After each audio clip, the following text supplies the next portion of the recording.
tell me what I'm supposed to do with all this ambition I got.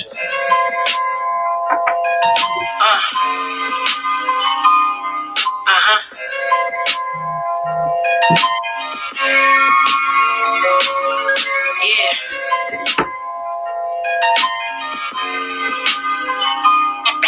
My mentality is money orientated. I'm destined to live the dream for all my people. Yo, look, paper chase the money, but never pray for money. You only pray for wisdom, cause nobody can take that from you. You can always tell the niggas who ain't used to making money, cause them niggas annoying when they finally start making money. Y'all taking pictures of stacks, that's what y'all want me to see. I can count them stacks through this pic, that ain't no money to me. To make 100 legally, that was my first big plan. I quit my job that next week, I made my first 10 bands. Crewing niggas who use triggers just to stop the bullshit. You gon' need God to save your life, cause the doctors couldn't. That tough shit don't mean nothing when they cock and pull it. Toughest nigga in the world still couldn't box a bullet. Yo, I got family that's behind walls and they came down winning the Christian. Now it's our law when he pray now. That's when I realized selling death is where this money don't matter. Can't buy my way into heaven when he judging me after. My mentality is money orientated. Money orientated. Said had to let that first verse rock, man. What's going on? What's going on, man? Let's Get Your Bars Off presents S.T.A.R.K.S and Smarks. It's episode 2, man. I got my brother Joe up here with me from OE Wrestling. Man, What's good? that was good, y'all. That was that Chez Noir off that As God Intended, money orientated. Shout out Apollo Brown. Shout out Chez Noir, man. That's one of my, that might be up there from one of my favorite albums this year, bro. Like for real, for real. Shout out to the best woman rapper in the world. Nah, facts. Like for real, for real. Like, and it's crazy. There's a lot of great spitters out there, but they don't get in the bag that she does, man. She I'd probably say the closest to her, and if somebody want to say is better than her in any way, probably Rhapsody, because you know what I'm saying, she's been doing this a little longer. But it's funny because they have so many similarities to their style, but the content is different. It's hard to explain if you don't know who they are. Exactly. Because Shay be trying to preach to these young bitches, bro, but she be keeping it gutter. Like Rhapsody be trying to just preach. Shay be trying it's different type of preaching. It's like you're gonna be a bum bitch for the rest of your life. You're gonna get up and make some money. Yes. And Rhapsody is like Black Queen. Yes. Black Queen. You be like, it's different, y'all, bro. Yes, bro. Like when I was like, she definitely gives me the embodiment of what, you know what I'm saying, like a real East Side joint, you know what I'm saying, moves like. And like she just gives me like, especially like being on the side for a while, and just the story she tell, like the different situations, just her point of view. I'd be like, man. What was the line when she was like my classmates said my dad was a fiend, and that shit made me embarrassed. Like, yo, dog, that's yo. Hey, you feel that shit in your chest, my nigga? Like, she was definitely talking, man. Because I know if I was in her class, I would be making fun of her too. Like, so her dog could be like, yo, bro, baby. Oh, your dad out here smoking rocks? Yo, you remember that song? Was it like, your mama on crack rocks? Yo, bro. Yeah, I see that shit. I posted that shit in the top one day, making fun of Dwayne. 80s was like Dwayne's first music video. Yo, niggas in the 80s was terrible. That's what kids was doing to other kids at schools, bro. Jesus Christ, I don't know if I would have made it. Bro, people wonder why our generation is so like, we so used to violence and just shit. Like, we not the generation under us. Like, they're a little softer than us. Cause I don't know. Like, they seen a lot of shit, but they ain't see the type of shit we seen. Like, it's just they I don't care level is a little higher than ours. Yeah. Yo, let me add got the bro up here. Hold on, let me switch. Oh, brother Sensei Dre. Yes, sir. Dre, just tilt your webcam so you can adjust it right. Yeah, there you go. Kicking shit from Wuhan to fucking America, nigga. Fuck you mean? What's good with y'all, man? What's good, bro? We were just here talking some shit, man. Just talking about some new music and shit. Well, not new music, but just artists and shit. But other than that, though, man, son. So TLC, man. We got all my boys up here. Got my boy Dre from 5 Star Pod Splash. But yo, man, TLC, good, bad, average. Let's start. Where do you guys feel about this pay-per-view? I thought it was pretty solid. definitely good. Crazy. Yeah, it was. It was. I thought it was a good pay-per-view. Yeah. It gave me everything I wanted. So I'm not upset. And some predictable shit too. I ain't gonna hold you. Just put in there I like, mean, yeah, it's still Vince McMahon. So oh like, yeah. Like I was like, okay, yeah, we all knew Charlotte was gonna be coming through them damn curtains. oh yeah, facts. We all We was knew just shocked. We was just shocked at how small something was. It was more of a shock value of what's going on there. I ain't gonna hold you though, bro. Like maybe it's just her outfit or whatever, but they ain't look that different. And I don't know if Charlotte Flair had to get a breast reduction. Why she was out here looking like Ruby Riott. a little bit more push to the chest. Yo, I'm just saying, yo, she was. I remember when those shits was first. And I'm trying to be on no super creep mode, but when I seen that them shits, how lopsided them motherfuckers was, I was like, oh yeah, there's something wrong with them shits, yo. For real, B. Like, yeah, she got chopped too hard, nigga. Yo, for real. Ric Flair was giving her chops and shit in training, fucked her shit up. But yo, what was the order again? Like, didn't it start off with the I came in during the McIntyre AJ Styles match. Was that the first match on the card, or was that? Yeah, I was surprised because when I was trying to jump into it, like it was like a little bit after 7. It started on the Sasha Banks and Carmella after. I was like, okay, this is a good start. But then I seen that they started with AJ and Drew. No, that was just. Wait, hold on, wait, what the fuck? But come on, it's AJ and Drew. Why would you not show off with them? Yeah, that was a fire start. That match was fucking 10 fire emojis. I came in like 15 minutes late, and that was on. So I was like, what's going on? Because there's so much that still happened that I caught, and I was like, yo, this match is fire. Like, I need to go back and watch it. I put my head down for a second. What happened to that black nigga? Where did he? Because I saw him throw the middle of the table. Nah, he chased John Morrison out of the building. Dude in WWE right now. I would have loved to take that meteor from Sasha Banks. Meteor me. Yeah. Please. I'm begging. I was so jealous, my nigga. This nigga was on that. He was on that Jamie Noble shit with Tori Wilson with the fucking the Bronco Buster in the corner. Oh yeah, yo, and how Sasha's outfit, man, it just reminded me of how they said with Vince, like how they wanted to be more edgy and shit. I was like, yo, that's a little. Sasha been bodying fits since she came back. She been bodying them. Sasha been gangbanging. That one. She was out here gangbanging. The same complexion as her skin. She was damn near like naked about there. You know what I'm saying? I was like, yo, I'm loving this. You know what I'm saying? Oh yeah, the new. I ain't gonna front though. But I ain't gonna lie though, like that champagne shit, like the champagne color she had on, I was like, yo, every time Carmella comes out, she looks nice. She looks nice. Carmella's not an ugly girl at all. No, she's not. When take that makeup off. Come out next to her, it's like take the makeup off. I see the couple pictures. Who the champ is around here. Yeah. You feel me? Sasha been looking like pure money, bro. Pure fucking money. But and on top of that, I mean, not just go off sequence of the shit of the match, but I felt like she gave Carmella her best match on top of that since being on the main roster. That was the best match. That's exactly what I just want to say. Not even just did she give her best match. That was like Carmella's defining moment, bro. Exactly. And real shit. Hey, it's arguably the match of the night, my nigga. That's so crazy to think. Like, wow, is Carmella even in contention for like a best match of the night? Like, who would have ever thought Carmella? You would say at the end of a night that had AJ Styles and McIntyre. That was a good match. Like, that's the one I would actually. That's one. You know, it's kind of hard. It's really all three of them delivered in their own way. You know what I'm saying? Yeah. And I think with you, I kind of see what you're saying, and I think it's more so like that shock value. Like, damn, Carmella really. Did I just watch a really good ass Carmella match right now? And not saying that it's just Carmella. Obviously, Sasha Banks being as great as she fucking is made Carmella look like $1 million. But that's still, this was about to get to, bro. I've been saying for the longest, bro, since the NXT days. Like, I was like, man, even though she wasn't the one winning all the time, Bayley was beating her in those matches, those historic matches. You know what I'm saying?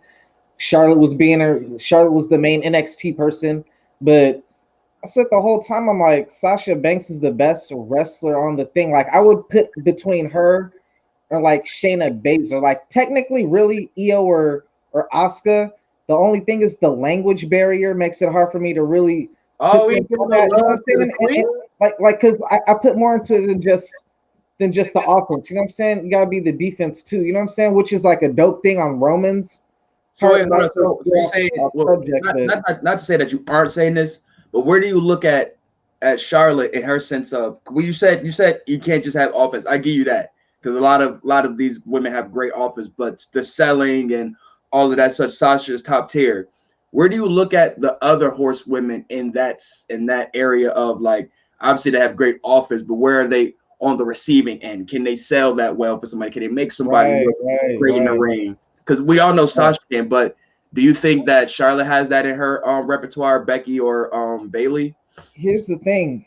Every single last one of them females, their best match is with Sasha, bro. That's why I Mm. think Sasha's the best wrestler. Well, hold on, Yo, I digress. I mean, I think yo, Becky's yo, best match hold is up. with Asuka, but Becky I Lynch personally think they first need to got add Asuka in the crew, Becky though. But Lynch that's just me. when she was in NXT in obscurity. Hmm. It wasn't until she had her one-on-one with Sasha Banks, and then she had the fatal four-way because of that, because it was a good match. I think they even Did she ran win it the back title on off them. Sasha, or was that Huh? Paige? Nah. Bailey was one to take it off of Sasha. Sasha took it Okay, off Charlotte in the okay, fatal thank you, four-way. You thank know you, what I'm thank you. saying? So yeah, I guess the fatal four-way went first. Fatal Mhm. four-way, Sasha wins it. Then she lets Bailey gets, you know what I'm saying, gets another look, and they cooked. And that was Bailey's first like one-on-one type thing. You know what I'm saying?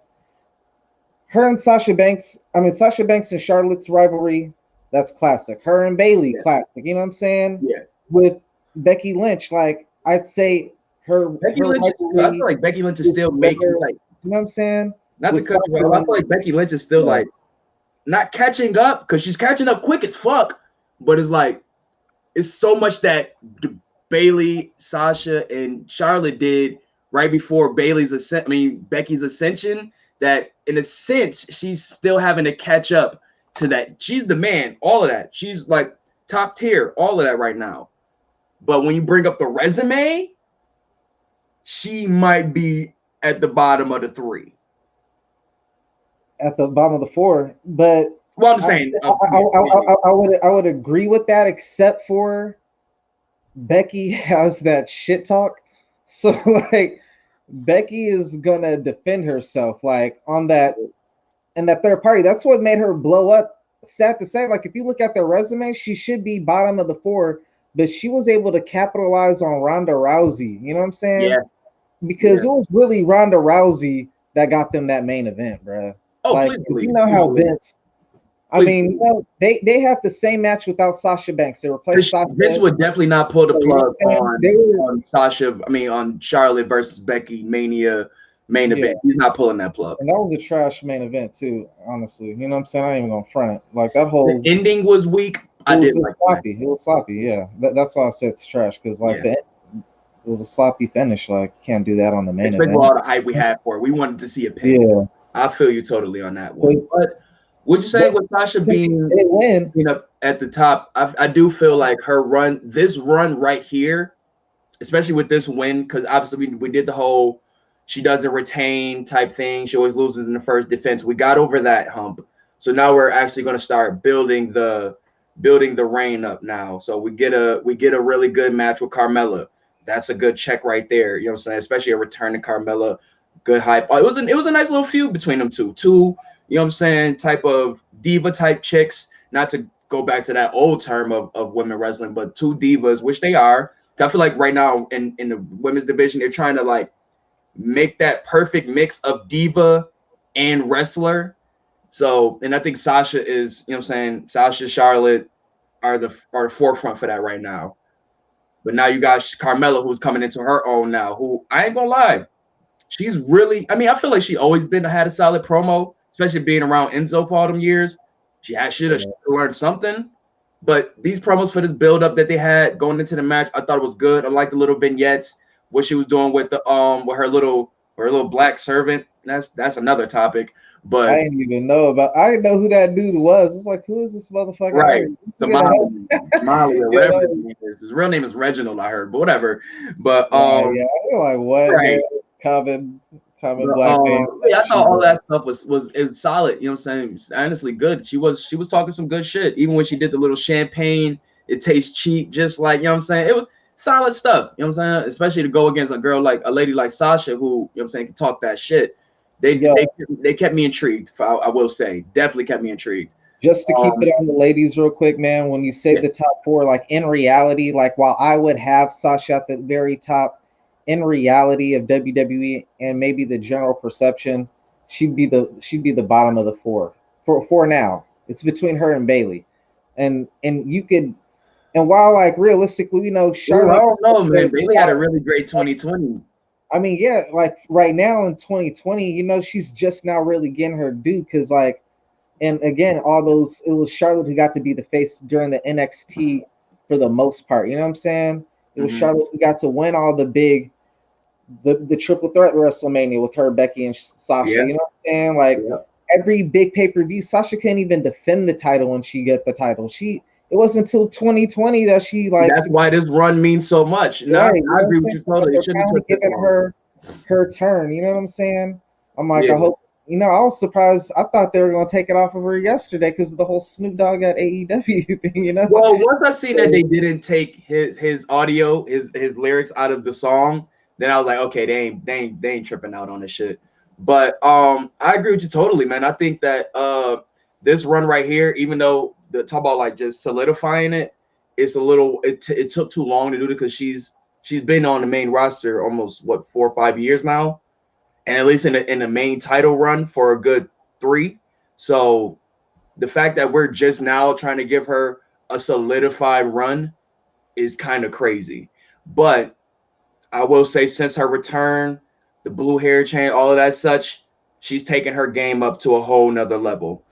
You know what I'm saying? She's like, the fact that she's saying, I'm just as good, just as big as Roman Reigns, even though we still have yet to see that. But she's getting that resume built up from just Sasha Banks always had movies, attitude, matches. you know what I'm saying?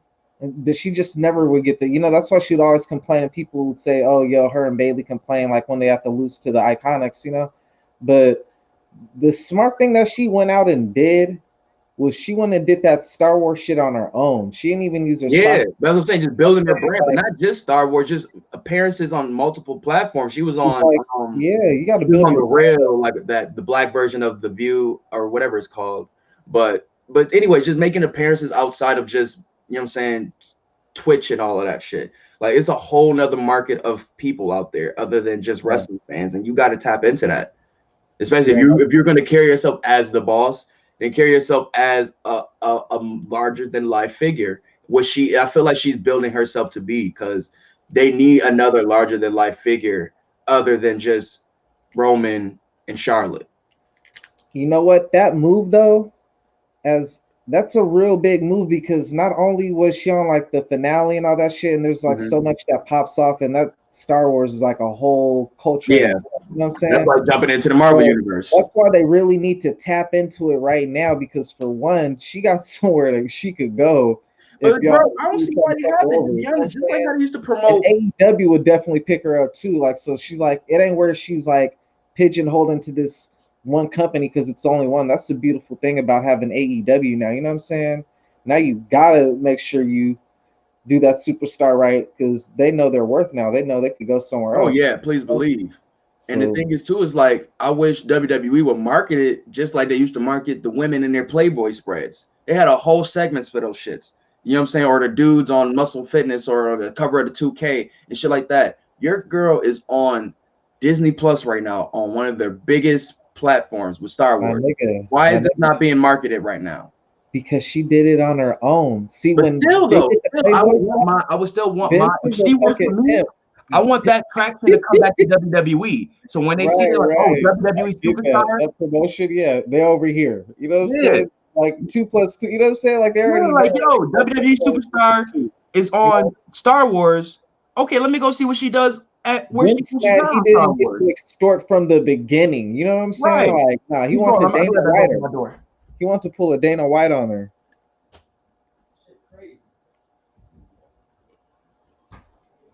it's like pimping in 2020, where you'd be like, how is someone able to go out and have a woman do something like that when they could just go and start their own OnlyFans or whatever? You know, it's like it just makes no sense for them to even require somebody to manage them like that. You know, they can manage themselves pretty much. Yeah, so like I said, man, it's a weird thing with that shit, man. Because like you said, they don't want to. They basically don't want. I don't know. I feel like they don't want to steer people away from their product, but like my nigga, like we need that. We need people from there to come over there.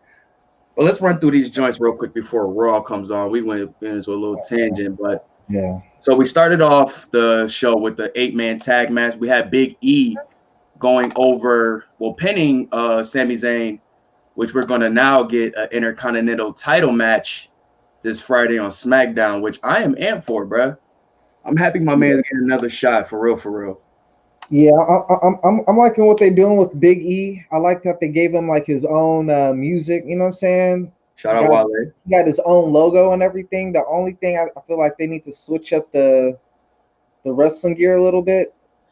Yeah, cause they all still doing the New Day rocks, with the like Schoolhouse Rock. Yeah, just work on there. everything It's New Day. fire, Like, but we need some separation if y'all gonna do that. like it was cool he didn't come out there with New Day during their match and everything, considering they both on the same pay-per-view. You know. Right. They did. They definitely did that. Stop dressing like them. You got a logo. You got a new entrance. You got a new theme song that says the N word in it. You know what I'm saying? Like I'm like, how did Biggie get that pass, bro? Like they told him to go get it. They said you need some new joy. He was like, "Hey, I got it already, my man. Say less." Facts, man. Nah, shout out. I hope he brings back the 5 count. Yeah, I'm happy that they're going to give him another shot. Now, will they give him the title just to see how it's going to, like, how this project is going to look?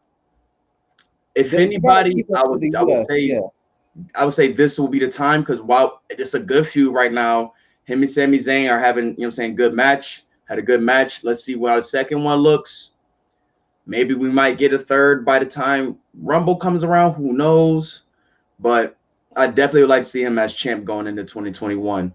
If we're doing all of this, let's move on it now, man. Because I didn't put him in Survivor Series. Like, yeah, pretty much since y'all broke them up, pretty much done nothing with him. So it's like this is the best stuff I've seen with Big E since the breakup. They get in there, but you know, I guess they have to kind of slow it down for a minute. Mm-hmm. Just to like see where he would fit in, because man, I was for a minute like, yo, man, why is Biggie in the U.S. title picture? He should be in the world title picture. And then it like hit me immediately, like, this is the best work Roman's did in his entire career. Like that's another thing. Roman's return fucked up a lot. Yeah, I was like, let him have his run right now. Let that run its course, you know. So it's cool putting him in the number 2 position. Like back in the day when the Intercontinental title really meant something. I mean, you're the number 2 best wrestler. Like if Savage the champion right now, if Savage doing his thing, Hitman, hold this down. It's not just we don't give it to you, just hold it down. At least we'll see how you run with this, so we can get you there. If you go have the world title defended every week on the show, but man, we'll have that Intercontinental title defended like 2-3 weeks out the month. You know what I'm saying? Like, so you were like the television people's champion, you know, and then it's worked a big storyline for the world title back in the day. You know, it was like I feel you, bro. I feel you know we've had the Intercontinental title person better than the world title person. You know, like And I think and this is just me. You know, I'm a big Sammy fan, and I feel like with the stuff he's been doing since his return, especially with the IC's title, has definitely brought eyes back to that title picture, because it's like, well, shit, what is Sammy going to do next to either keep the title, or how is somebody going to outsmart him to take the title? You know what I'm saying? And I think once you have something that's that interesting, at least for your title picture, a guy like Big E is interesting enough and intriguing enough, you know what I'm saying, to watch and want to see him, you know what I'm saying, excel to that next level.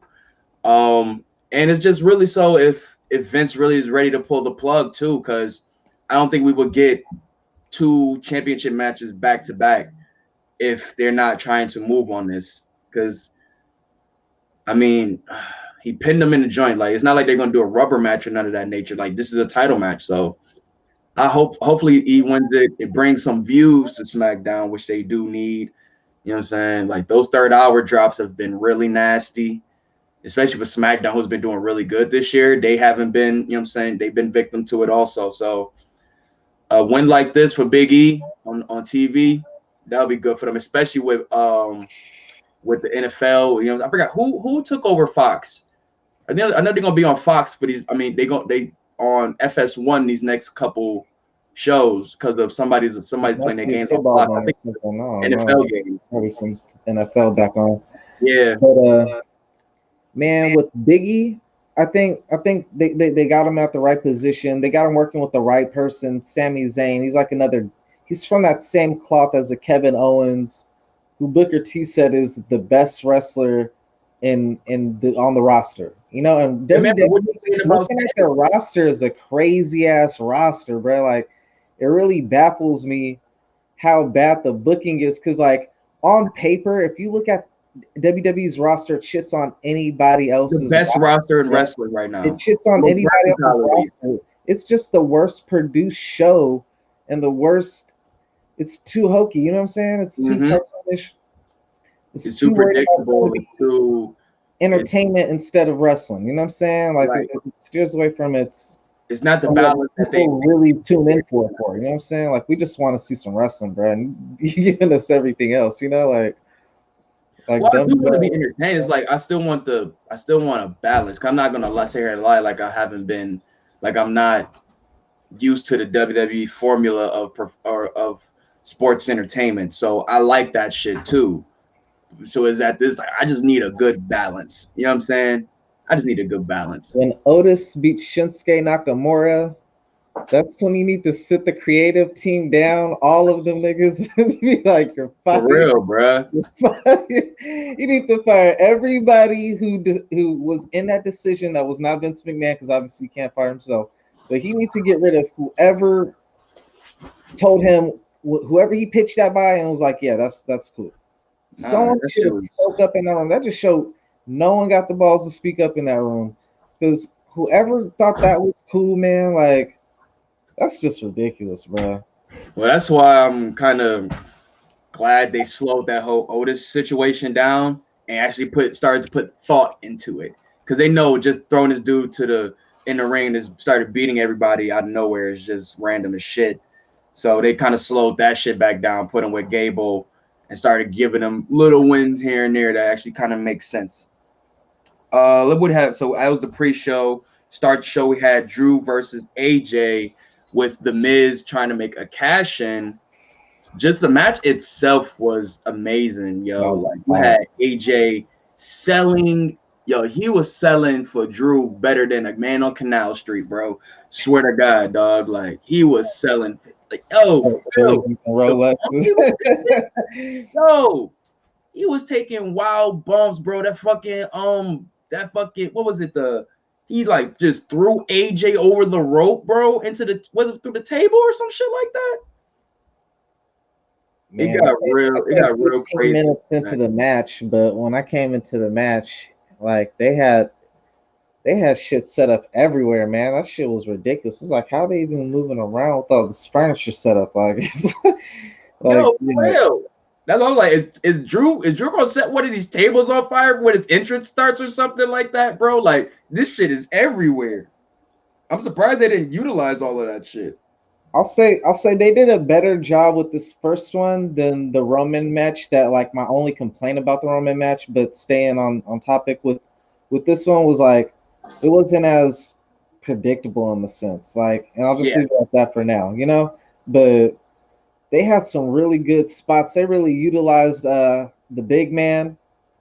Almost, yeah. I forgot his name, but definitely did his thing. Just kind of just like mincing around the ring and such. His presence, like, he could definitely do something in the match, but it was just like he just chilled. He just made sure let Drew know his presence was there. Right, he got a presence about him. I did want to see Drew low key like Claymore his big ass though. Right, Like, everybody who sizes him up, even Braun Strowman, they be like, yeah. everybody looks little, bruh. Yeah, you're like, I don't know. Yo, when you was standing next to Braun, I was like, yo, this dude is really huge. Man. But like I said, great match. You had AJ selling his ass off. He was trying to the part throughout the match to break Drew down. Obviously, David and Goliath type style match. Break your opponent down, bring him down to size. But you had really good parts of the match where you had what was it? Like I said, the belly to belly. We had, like I said, the Drew and McIntyre almost face off, kind of sort of outside. Then you had Miz and Morrison come in, try to do the cash in, and I thought they were going to pull it off, bro. I'm not even going to hold you, because in this instance, it was a little different. Other than just your both of the guys are knocked out. Let's go for the 1, 2, 3 real quick. Nah, these two dudes eliminate themselves out the match. I don't got to pin nobody. I just got to climb a ladder and pull the belt off. That's easy cake. But it wasn't as easy as that, and they actually Miz ended up failing to cash in. So, but did he like technically say it? I know they like announced it, but did he technically like say? Because I heard Joe say something in the chat, and I'm like, man, I came into there like right when Miz was already in the match. You know what I'm saying?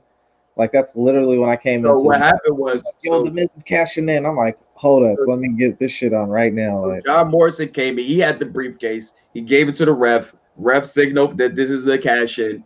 Miz, you know what I'm saying? They did what they did. And he went wow, okay. Okay. Drew had caught him or something of that nature. But yes, definitely a failed cash in. So that whole shit is a dub now. If Morrison was the one who brought it down there, Miz probably gonna be on Raw tonight and be like, nah, man, that was not. I personally, I mean, let's think about it in this instance. I was listening to somebody and it was talking about this. Shout out to Steven Larson. They were just talking about with the ratings being that the way they are right now, is putting the title on Miz as beneficial as we would have thought it would been in 2016-17. I ain't gonna lie, that's what I liked about this match. I wanted all three people to win. That's crazy. like when you have that, it's like, yo, man, this is a good match because I'm cool with whoever wins. McIntyre just got the title back, and he had to, you know, like he didn't get to really enjoy a great run because the whole pandemic. His title came through the whole pandemic. Then he, you know, loses it. Now he gets it back, and like you're gonna take it from him after 1 month, like. Let him get some time. So I wouldn't have been mad, but honestly, like I was still rooting for the Miz, even over my boy AJ. You know, I was like, you know what, man, Miz. Yeah, we know AJ's always going to be the AJ's AJ. He doesn't even need the title. He's really like he's on that whole year with the shit. Like he really is. He's a main event. Yeah, a whole year with it. AJ, you will be fine. Yeah, man. So I was really rooting for Miz right there, especially if it is for the cash in. But man, I've seen some people mad about the cash in not being cashed in, man. Motherfuckers been whining and complaining. Like, I was like, man, for what it was a good match. Oh, no, definitely. You can't take that away. They definitely did their first match, too. I didn't change hands. That's just being a little too entitled, you know? Like, yeah. You know, if it was I will say, though, with us having this being the second year of a failed cash in, that is kind of annoying. Like, well, all right, y'all fucked it up last year with Corbin, and then y'all was that last year with Corbin? Who had it last year? No, Brock had it last year. They fucked out too. And that was just because we all thought it was gonna be Mustafa Ali. Then we hear Brock music. Come on, you almost heard Mustafa Ali. I forgot. Yo, he almost murdered that man, bro. And nigga was like, wait, what the fuck? Ah! I mean, that's why Ali ganged up, man. He's like, fuck that, man. For real. No more, family. No more. But that shit happened. We already knew how that was going to turn out. Then we get this year. Well, honestly, damn near really 3 years of failed cash-ins. For real. Well, not failed, but whack-ass money. Whack cash-ins, situations. Yeah, definitely. Because they definitely dropped the ball with giving it to Otis. then them doing the whole situation, giving it to Morrison and Miz, which I mean, part of me like 2016-17 me was like, oh, this is lit. But then I had to really sit there and start thinking like, well, they really haven't been booking Miz as strong as they were then. So is how This came off a win against Keith Lee. To win this off to They take dumped Keith Lee, man. That's some bullshit, bro. How you gonna just throw Keith Lee in handicap matches like that? That's what I'm saying. Like, they lose to Otis in the handicap match, but y'all just get skim a win versus Keith Lee in the handicap match. And now y'all want this dude to be the champ right now? Nah, fam. I need better. I would need better booking for Miz to him to be champ. And if y'all just want more views for Miz and Mrs., just say that. But nah. I love Miz too. Trust me, I fuck with Miz, but he's not WWE champion material. I'd be more mad for at least they're getting Biggie right now. Mm-hmm. I'm like, man, they had a long time to get Cesaro right. You know, they had a long time. Man, I mean, you know what? Even more than my boy Nakamura, who like that's just a travesty because Nakamura legend is already still in Japan shit, NXT shit. Cesaro literally had to come up over here and just get. Bro, how many times have I told you this, bro? Shinsuke wanted to come over here to be reserved. He didn't think about all the shit he was doing in Japan. Right, he knew what time it was in WWE, and he was all for it. But he could still work that style and still, win. I'm not saying he doesn't. I'm not saying he probably doesn't want to now. But from what it's looking like, it looked like all he wants to do is get a bag and go surf. I'm just keeping it tall with you, bruh. I haven't heard of. Well, I mean, we don't really understand them too well, but I hear peep out of bruh. To that point, when we was watching the shit on PlayStation the other day, bruh, we mentioned something about that same thing about the bag. Like, like niggas don't care if they win or lose or none of that shit. They just care about getting the bag. I'm like, we be making fun of Ricochet and shit when he ended up on Superstars and shit. I'm like, man, maybe Ricochet just needed an extra bag. It was like, yo, I'll do Superstars this week. Like this will get me out of catering. For getting to the bag, bro. Like that's wild.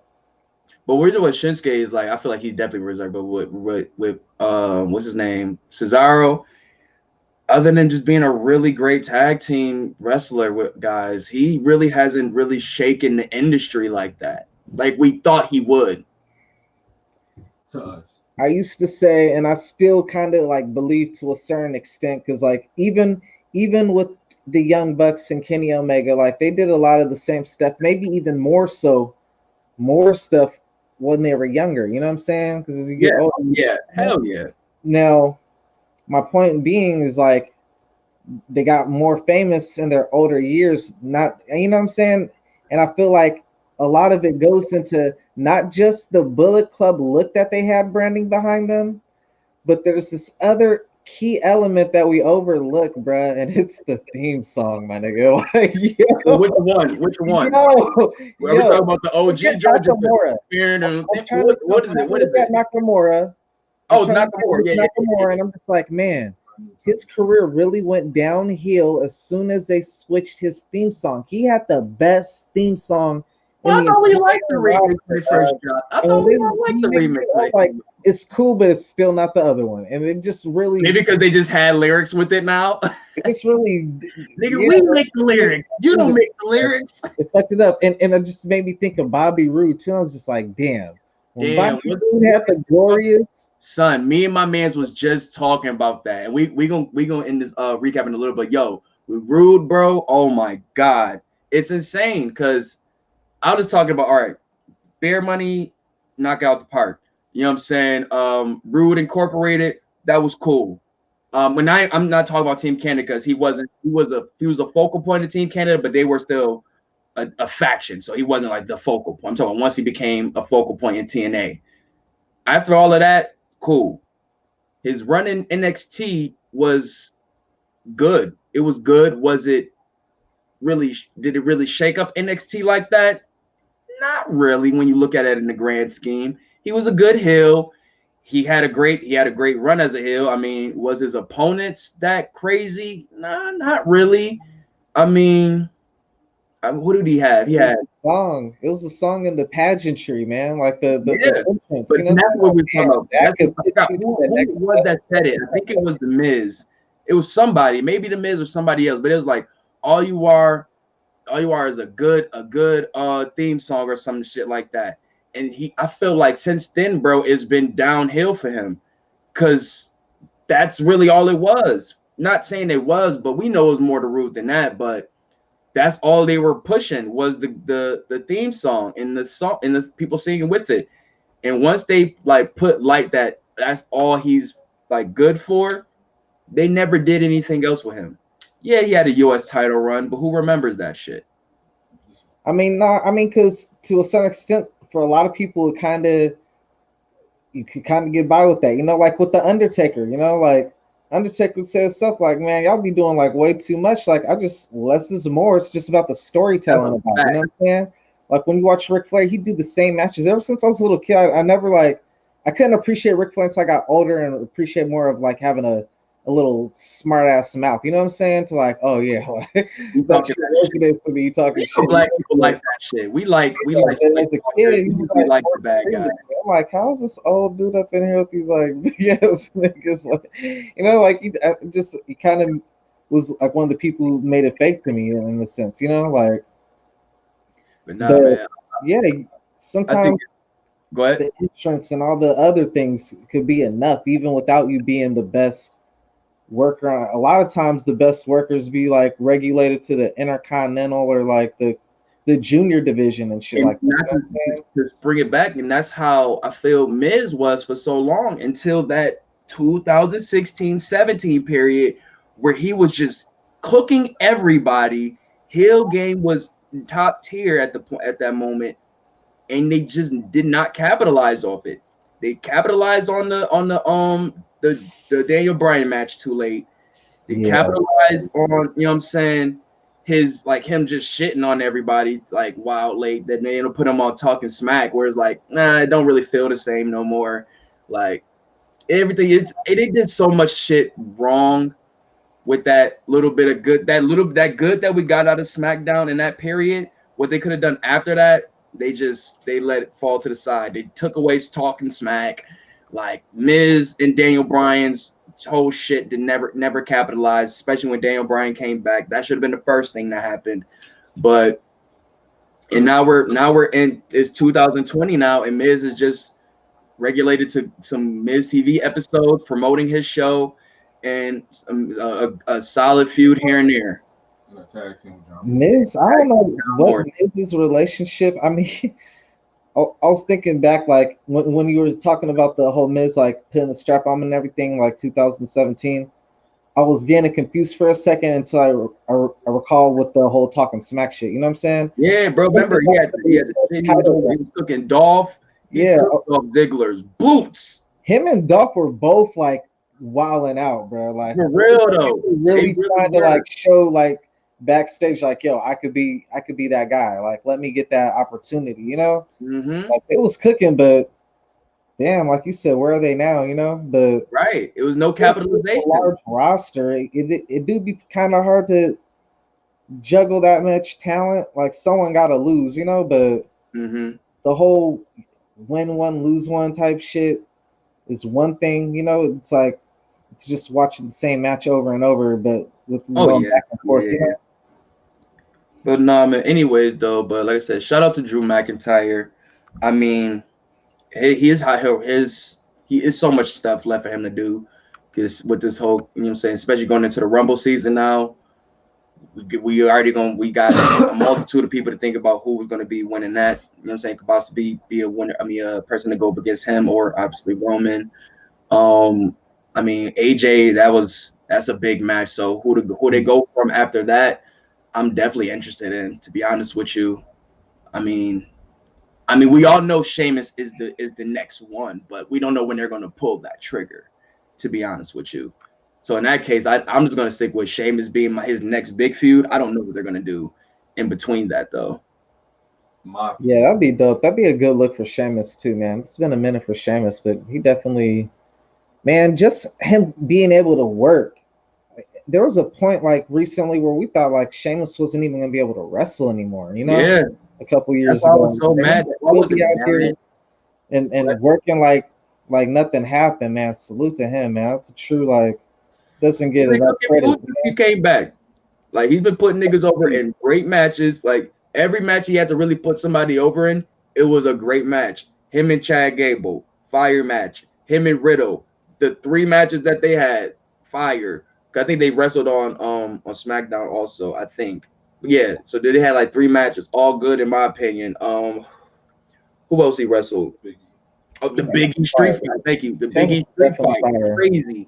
Like, and now with the shit he's doing with Drew, WWE's roster is so damn crazy. It's like, how do you book it? You know what I'm saying? Like, but really, it's something just I don't know, something's wrong. You know? Yeah. I can't put my head on it. Maybe they need to. I feel like they need to know who they want to put TV time on, for real, for real. But let's get into the next joint real quick. Close the jump. We got Sasha going over Carmella. We was talking about that.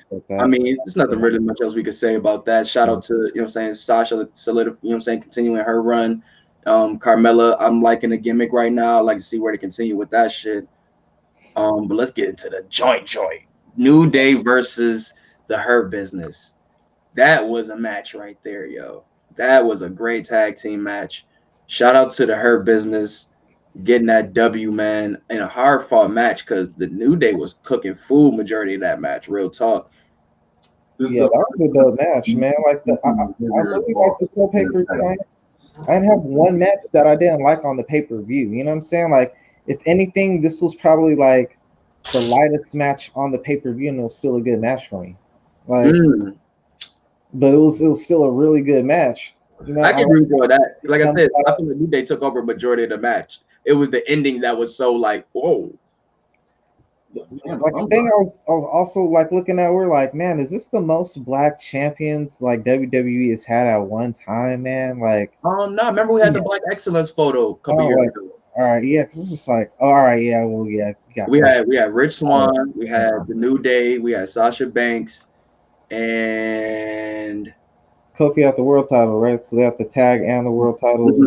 This was 2016, 17, I believe, actually. I'm about to check around that time. Because I know what picture you're talking about. So it was like we had like 3 or 4 titles. Yeah, I was like, man, you got Sasha with the women title.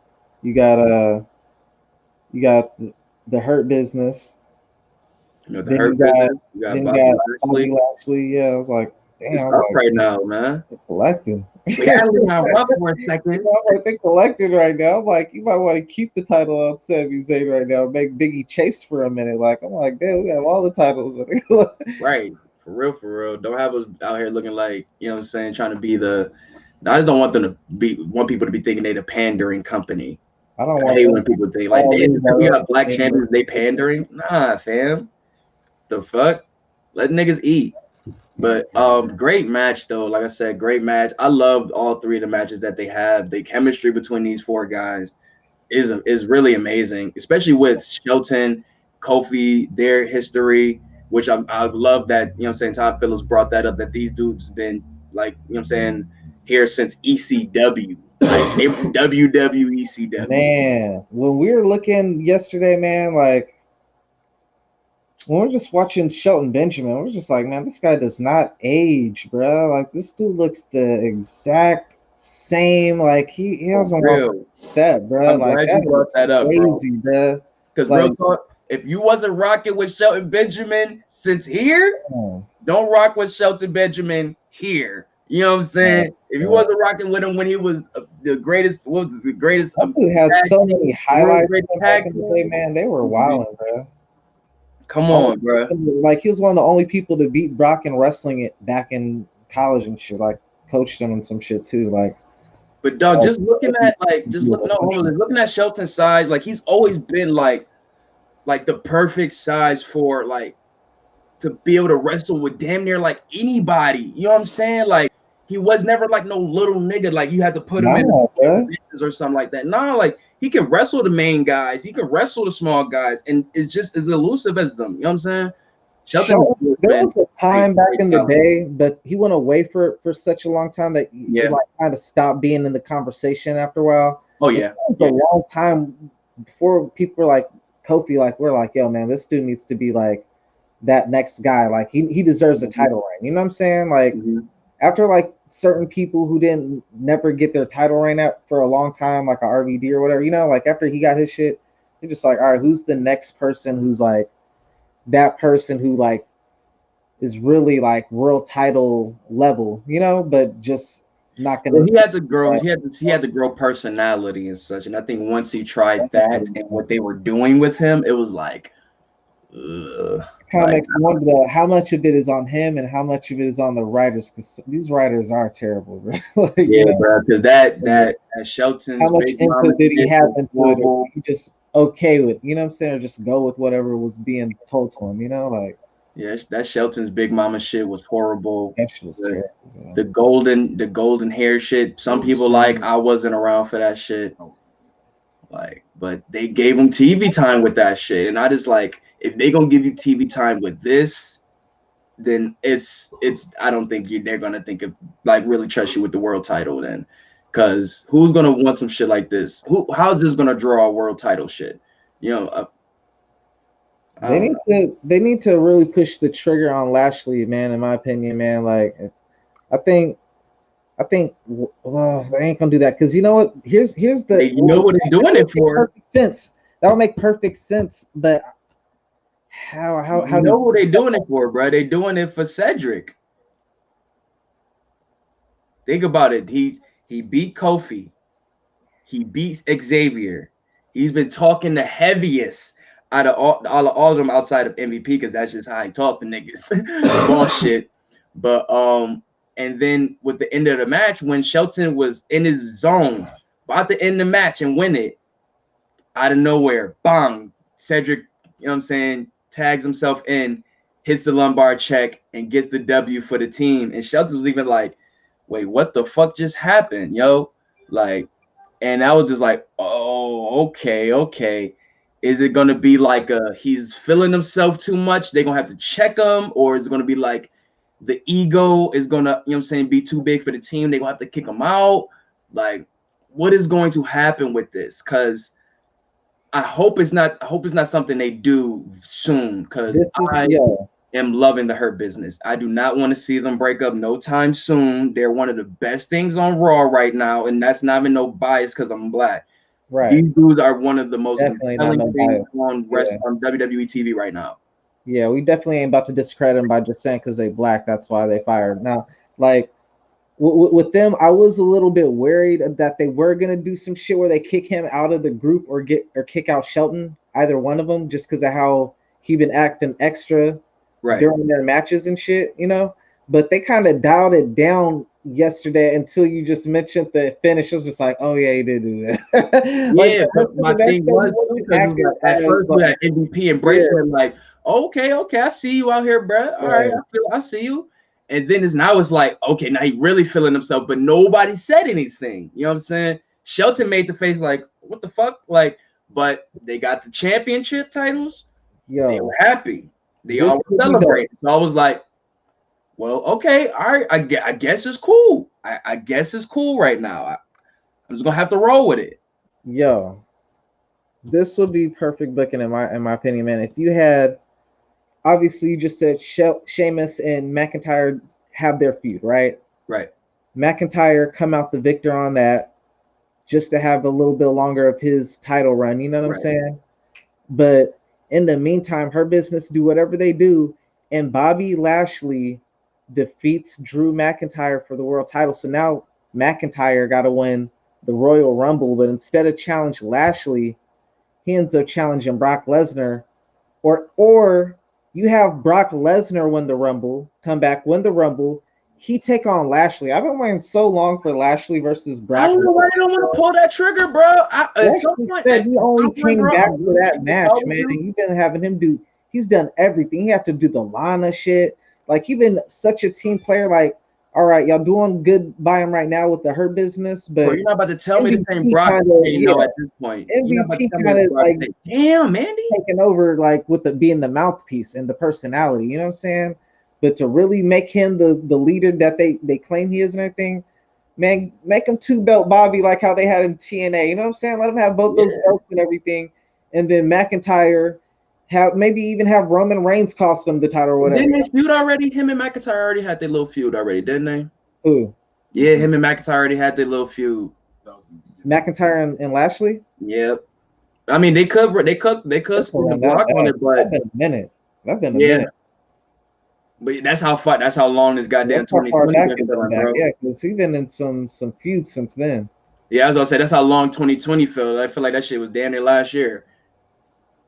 Yeah, that'd be dope. You'd have Brock versus Lashley. That sells itself, and then you would have McIntyre versus Reigns. Because like, I'm looking at like Brock's scared of Lashley, bro. Man, at this point, I think Brock's scared of Lashley. That's how I always felt about it. Because I'm like, it's the only person who's legit his size with his legit background down there. Right. He's not no old age act or nothing like that. He's not like one of Vince's like young pups or nothing like that. He's just a legit, like you said, legit badass, just like you is. You know what I'm saying? He might not got the UFC clout, but he got his numbers though. He was in Bellator. He did. That's what I'm saying. He still got his numbers though. You know what I'm saying? He so just like, I don't know, man. I don't know. And really, like, I ain't trying to knock Brock because he did. I feel like, man, like the people he did, like he beat Randy Couture. There's so many times he could have said yes, or could have just been you beat the smallest UFC heavyweight champion ever to become the heavyweight champ. Like, I love Randy Couture, but Randy Couture is like the oldest dude. Brock had. He was kind of old when he faced him, right? Yeah, Randy Couture's old, bro. Like, so he took on Randy Couture, who was coming up from 205 too. So like. You taking on a dude who just like made weight, and you a cruiserweight, nigga. Fuck is you talking about? Yeah, you got to drop, you got to cut weight to it. You know, UFC didn't care. They let Brock go in with whatever he had in him. You know what I'm saying? Oh my god, the setup was already there, man. They set Couture up. No, man, there's some asterisks on his UFC record, man, in my book, man. Man, but people be like, but you know, with Vince, man, he loves the Haas matches. So why hasn't you had Bobby for almost damn near like when he leave TNA? Like, 4 years now, 4 years, and you have not pulled this trigger on this match yet. Brock doesn't gotta be a Mania match. I don't care. Just book it. Brock has wrestled Samoa Joe. Come on. Come on, AJ Styles. Come on, Finn Balor. Come on, Daniel Bryan. Come on, my nigga. Like, you have wrestled damn near the whole rock. Kevin Owens. Doesn't Bobby fit nowhere in there as a great fit for a match? Like McIntyre. Like, damn, Seth Rollins several times. Roman Reigns. Brock was this is one thing I probably will say, and it probably sucks because I wish MVP and Bobby was together a little bit earlier. If we would have got Paul Heyman and Brock versus MVP and Bobby, oh my god, that would have sold the match there. Man, I mean, I think that's probably a thing. Outside of these dudes being big as fuck and strong as fuck, what else can you sell the match on? You know what I'm saying? Paul Heyman can sell a match like anything else to these other guys. You know what I'm saying? But if Bobby, you got to have somebody else kind of selling him to sell. You know, right? Yeah, he can't speak for himself. Neither really for Brock, but I mean, his name is his name. You know what I'm saying? Yeah, like Brock put some pain. Brock put pain in to do where he's at now. We can't act like Brock is one of like Vince babies or nothing. Like, nah, Brock put in that pain like way early. No, that's Brock, we gotta stop acting like Brock not a vet in these streets. Like, I mean, see, that's why, like, going back though, to these streets, my nigga. Like, who would be the thing? Like, you would think it would be Charlotte, just being her lineage and everything. Mm-hmm. But Becky could really make the argument based off the fact that she did main event WrestleMania, and even though Charlotte was also in that match, she was the bigger draw. She was the winner. You know what I'm saying? Yeah. But at the end of this, it was a 50-50 win. at a It was main a event at 50-50 draw. It WrestleMania, you was cannot half speak to Ronda, me about Becky. half Becky. Yo, from Becky's Niggas- Added perspective, Charlotte in just for more from Becky's ticket sales. perspective, because like look at it like this. She could say, I've been the women's world champion. Becky could say, I've been the women's world champion. She could say, I've been in the women's main event. Charlotte could say, I've been in the women's main event.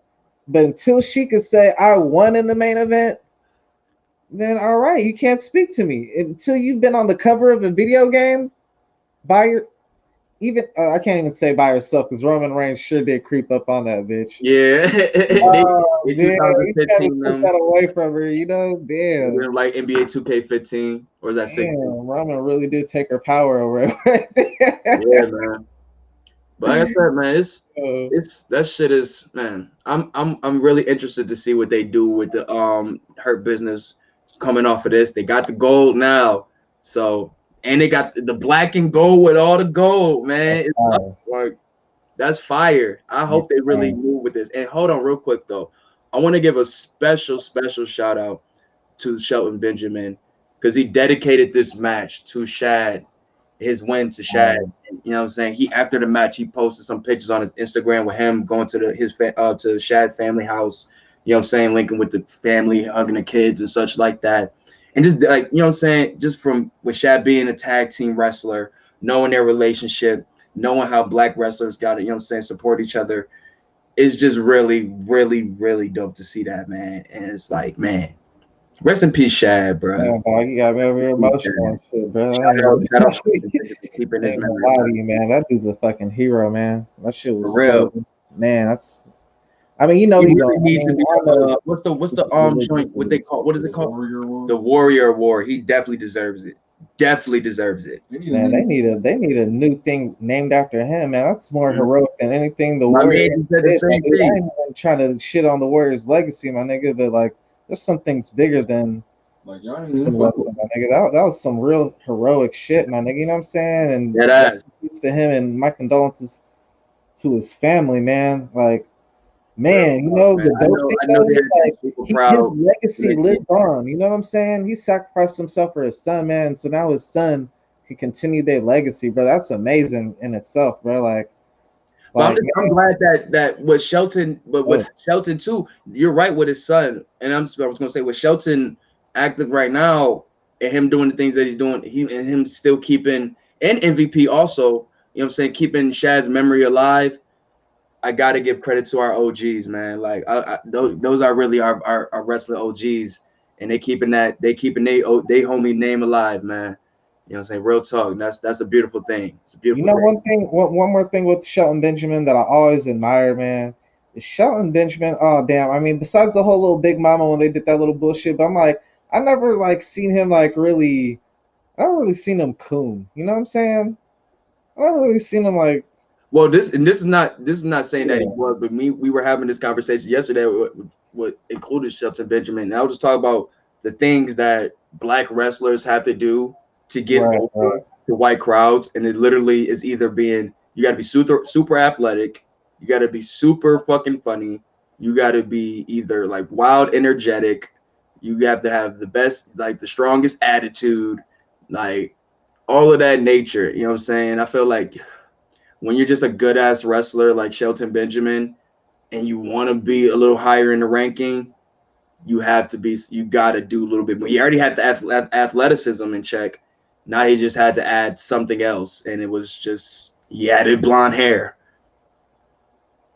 Yeah, right. Yeah, I ain't even really trip off that because a lot of that is like wrestling culture though. When he did that, I was looking at like Tito Ortiz at that time. So just like, all right, you on this Tito shit, you know? Like now, normally when I see black people yellow hair, that's an indicator or something. You always think of some different shit. The way you put it was called the golden standard. The golden standard. So when you put it like that, it's cool. You know what I'm saying? But it's just like the Big Mama thing. Like I just thought that was just so like why we always got to be like obviously wrestling your character is an exaggeration of yourself. You know what I'm saying? But why does our characters always have to be like, now I don't want to say the bad side, but like stereotypes. You know what I'm saying? Yeah, in a sense. It's like, why can't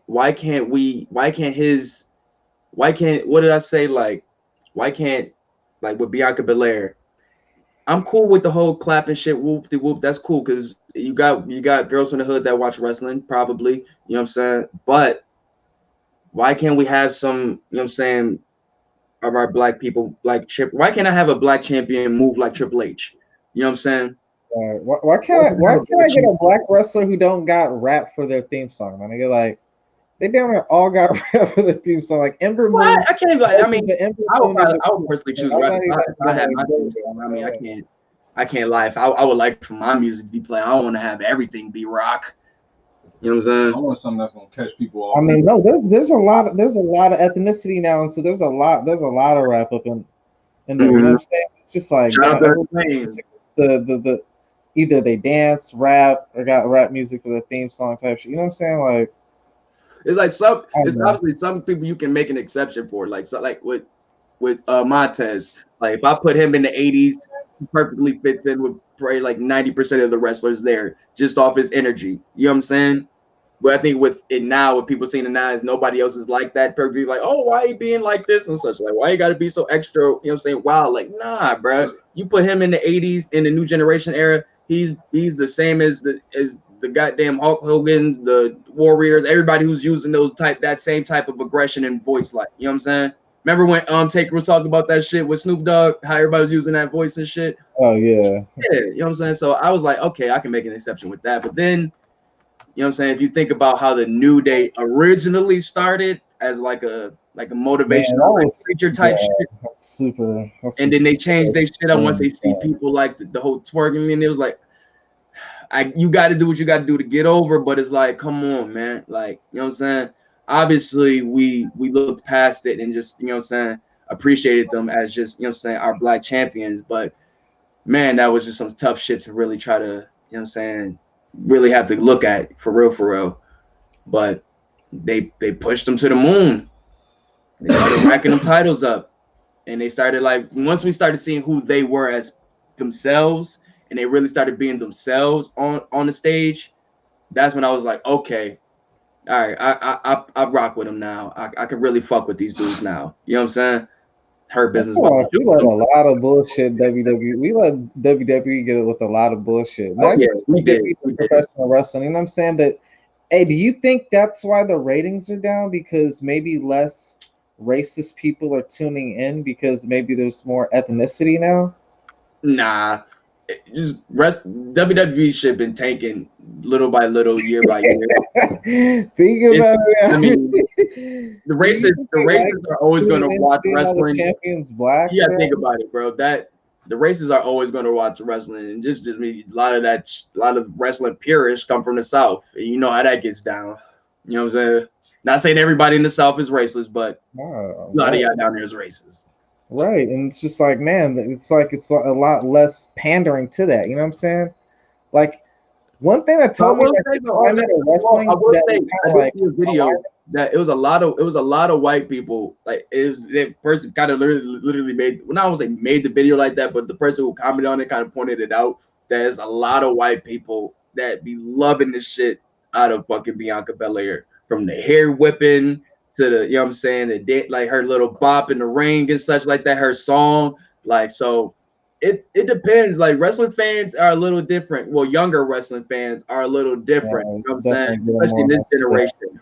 It's definitely getting more, they are more, you know what I'm saying, hip-hop is the popular music these days, so they're gonna like that bop already, you know what I'm saying? So it depends on the type of wrestling fan that's watching it. At the end of the day, I think the younger wrestling fans are a little different, a little weirder, but probably a little bit more open. I kind of feel like, man, maybe I feel like it is. I feel like maybe if there's more white champions, maybe more racist people would tune in or some type of shit like that. Like in the sense, because like I looked at it like at older. I didn't look at it like this as a kid, but like I kind of like trying to like think about that, like, man, like you got to think like back when pro wrestling, like in the golden era, like Hulk Hogan and shit, like, man, yeah, Mike Tyson and Sugar Ray Leonard like dominating boxing. You know what I'm saying? There's no UFC. You got Michael Jordan dominating the NBA. You got the 49ers and the Cowboys dominating football and shit. It was just like, it was just all black champions everywhere. So it's like this was the only thing that you could like really regulate and be like, yo, the number one champion is white. You know what I'm saying? So like in that I get what you're essence, saying. like, I get what you're for the saying. white people to like, They even did it. If you want to like, just, all if you right, want this to is just our put it in the champion. boxing, they did that. It's Whenever like, it was like a you know, white like champion beat a white right. person beat a black champion, they made a big thing out of it. A big But thing. Out of it. anytime you go to like a sporting event, you watching UFC or a boxing match, and it'd be a black person against a white person or a Spanish person against, you know what I'm saying? Race and is It always automatic divide. it's an automatic, like, yeah, you automatically got to choose your race type shit. You know what I'm But saying? I Like, will say that though, and that's why I say that's kind of the positive thing about wrestling, where it's like you don't really get that a lot. You know what I'm saying? It really just depends on the wrestler at the time. You know what I'm saying? Because obviously we as black people, we love to see our people, you know what I'm saying, rise to the top because we go through the hardest struggles. You know what I'm saying? Especially in the wrestling community, we fight the hardest. You know what I'm saying? But I would say like when it was like Kofi versus Daniel Bryan, it was none of that. You know what I'm saying? Everybody was rooting for Kofi. You feel me? because I know it's been a long time coming. Like, it's You like, know, like you couldn't. Us as black people, we knew our stake was like we knew the long time coming, but people who were just general wrestling fans, who were just fans of Kofi, also knew it was just a long time coming. You know what I'm saying? In the WWE system, so it's two different perspectives, but we are meeting at the same the fucked up thing same is they goal. didn't even have that initially in plan for Kofi. They were about True. to just try to go for Ali to tap into another marketplace. So like, even with them I ain't doing even gonna that, lie. kind of, Shout out to my Northern yeah, Africans. They yeah, need that look too. You know what I'm saying? Like from same. all I'm just people, like, all man, the it kind of just look Iron like Sheets and pandering to all a of that, certain like extent, you know? the way they've been marketed, like from the Muhammad Hassans and such, they need that look too. Like, so I feel it would have been just as good as if Mustafa would have got that look. So, But we know, we talk about us. it is, bruh.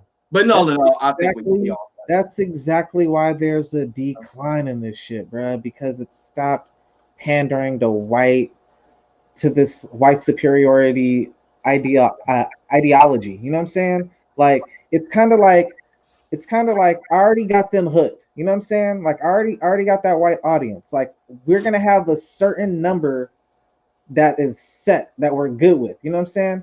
Now we need to start figuring out how we could get that woman audience. Now we got to figure out how we could get that gay audience. Now we got to figure out how to get that black audience for the Black Panther. Once they saw Black Panther success, they're like, all right. Now listen, now, this is what I was talking about earlier, though. But that's what I was talking about earlier. Yeah, like we see the power of the like what was I saying? I was like that I don't want them to think a whole bunch of black champions is them pandering.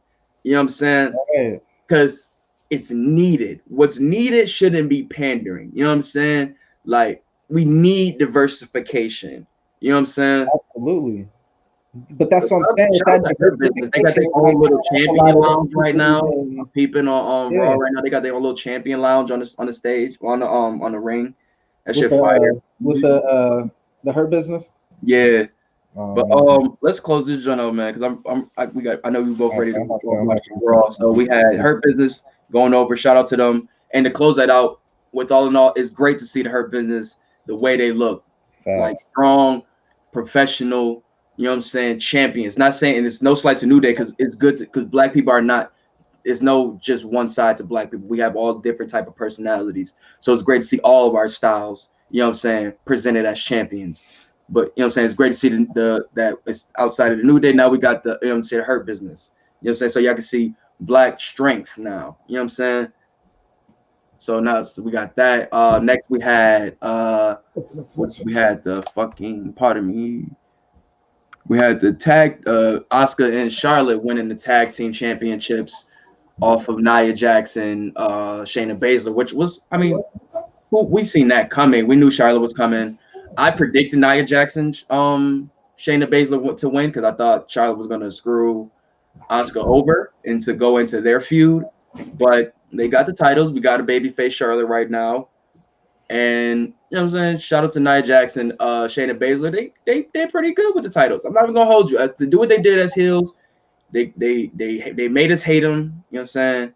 The table shit was annoying, but I mean, I think they did what they did well as heels for the time that they had it. But now we're moving on from that. Now they're gonna basically set the one stage. thing, right. They pretty much about to do Sasha and Bailey with Asuka and Charlotte in a I nutshell. don't know. We need Bianca Belair and Sasha Banks at Mania, and they could let Bailey or someone else do a triple threat with Charlotte or Asuka or something. You know what I'm saying? Like, Ain't no I praise, need bro. Sasha and Bianca. We need that. I was talking with DeAndre. I ain't gonna lie, White. You want them against each other. I want them to tag together.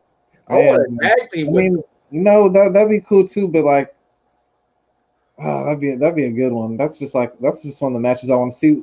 Hey, like you said, just to keep it short and sweet with the match, it was a good match. Even though it was predictable that that Charlotte was going to be the tag partner, you know. But what was good to an extent was I did not know. I thought, like you said, I thought they were going to lose on purpose. Like Charlotte was going to jump off the corner and not tag herself in or some type of shit like that, and then beat her up and then like be like, I'm taking the title type shit, you know. But once they cut to Ric Flair in the back looking on the screen, I was like, oh, they're winning. Oh, man. You already knew what time it was. I was like, all right, I know what time it is, bro. Like, she's winning. He's getting another title. That Papa Flair could be proud. And you know, like to that part when I kind of had a hunch they were gonna win before that, but then I start to have that doubt that she was gonna do that shadiness. You know what I'm saying? But at the very start when she came out, Nia Jax was like talking to Shayna like it's okay. Like I know this is some bullshit. You know? Yeah, I know. I was like, yo, you're probably telling her, girl, get used to it. They about to lose. Like, get ready for like, girl, get used to this because it's gonna happen a lot. Over here, like, you think you getting that world title that fast? Yeah. This is gonna happen to you. And when Charlotte and Shayna squared off in the match, and she's just like, "No, get out the fucking ring!" Like,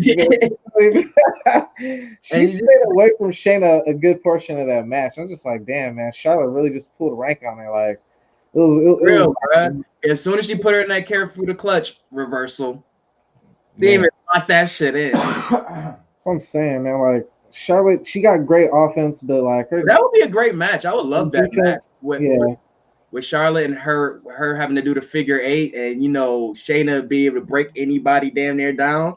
I would love to see that match. Here might be a problem with Charlotte that we didn't have with Roman Reigns is that for the longest Charlotte already been a heel. You know what I'm saying? And she's very good in her character. Like she is entrenched in her character. She might that's what she might have over the other women is she is her character. Like she wears that shit. She bodies that shit. But at the same time, like as a heel, like, and I want to say this for the Roman Reigns match, but like as a heel, like it gives you the opportunity to work a different style of match that you would work as a face. But Charlotte works the same style as a heel and as a face. She's always strong. She is never depicted as weak, bro. Like she is never depicted like I gotta cheat you. Like, and you're the daughter of Ric Flair. You know what I'm saying? Like, who Ric Flair definitely looking weak at times. You know what I'm saying? Like he's like the king of cheating. You know what I'm saying? But you've been built so strong. Like I can't let no female look stronger than me type shit. You know what I'm saying? Yeah, Sasha tried to beat the Roman Reigns. She's dominant. They already got her. Yeah. So I'm like, I've already seen you strong. Like now I need to see you make other people look strong. Like, can you do that part? You know what I'm saying? Well, I will say she did go damn near a whole year on SmackDown without the title.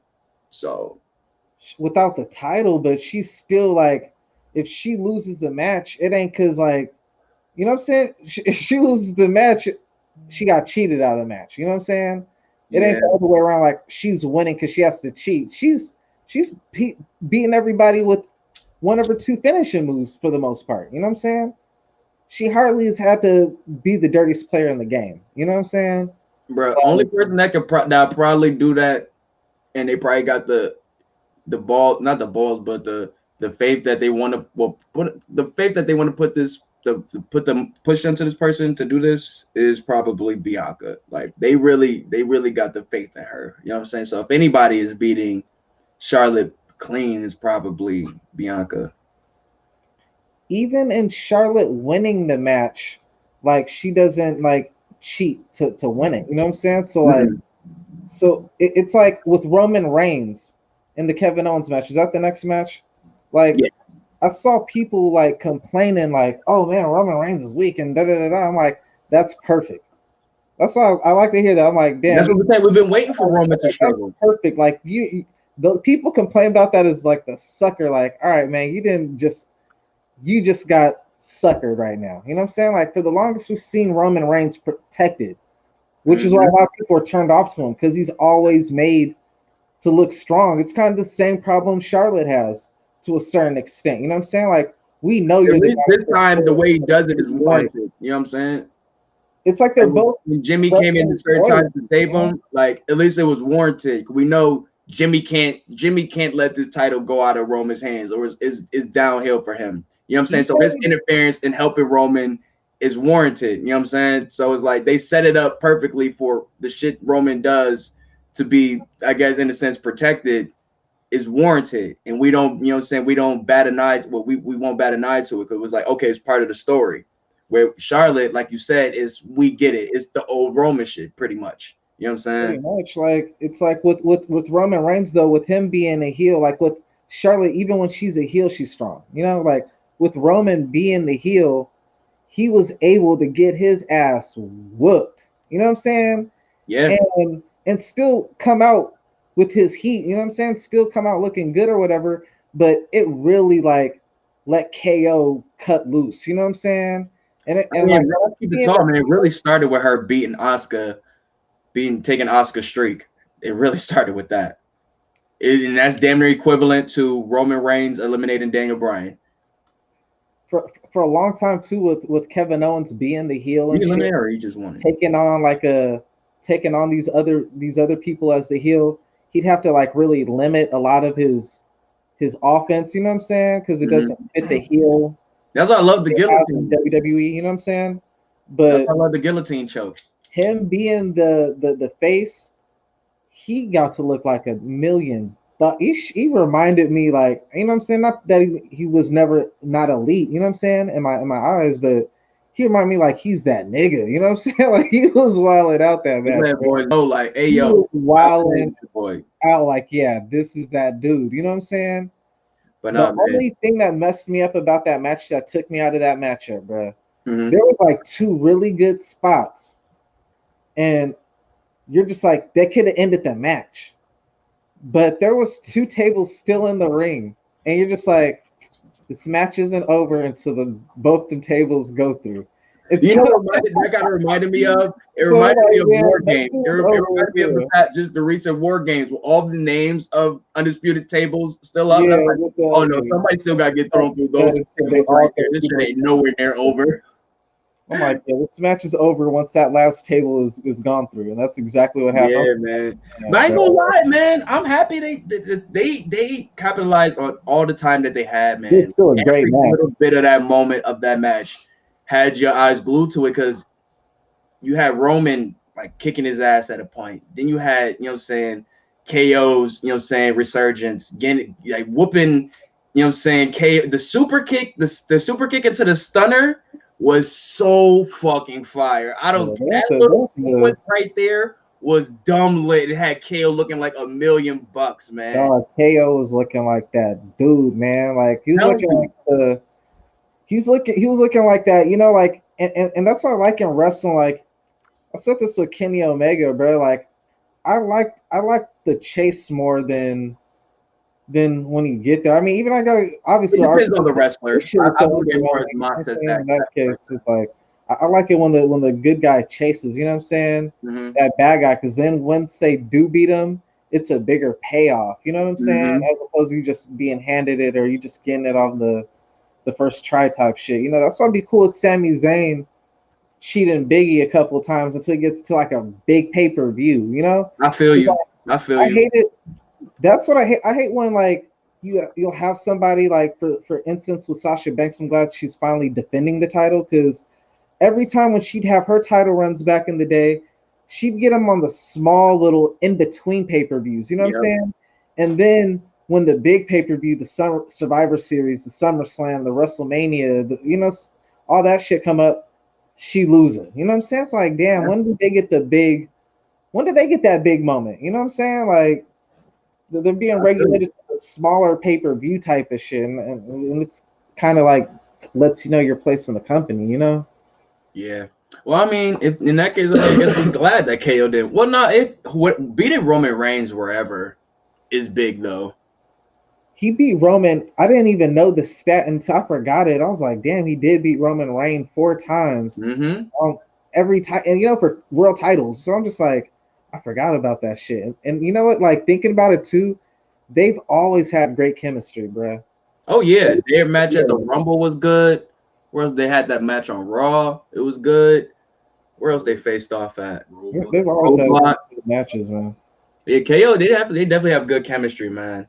KO, like I said, KO can get busy on the main stage, bro. They just I don't know why they just don't be want to pull the trigger on them, man. Like, I really don't know why, man. Like, bro, there's too many. The roster's too thick over there. You know what I'm saying? It just really is, bro. Bro, he showed up and showed out for since he's pulled up on the main stage. Literally before he was even supposed to be there, he's turned up so much that they had to put him on a pay-per-view versus John Cena. Like, we talk about the Sami Zayn matches. We could talk about just the shit he does, you know what I'm saying, within big matches like with Money in the Banks, you know what I'm saying, fucking we could talk about the multiple titles he got, IC titles, US titles, and every time he gets it, he literally tries to do something different than the last time. You know what I'm saying? Like, he's always like reinventing himself, but not reinventing himself. He's just always trying to keep himself fresh.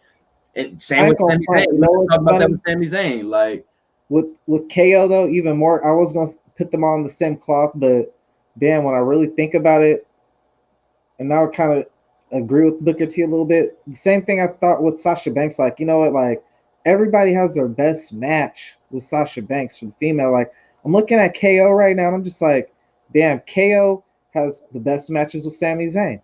He had the best matches with Roman Reigns for Roman Reigns' part. You know what I'm saying? Like, I like his. I give him Seth Rollins too. Better than his Rollins. Him and Seth Rollins.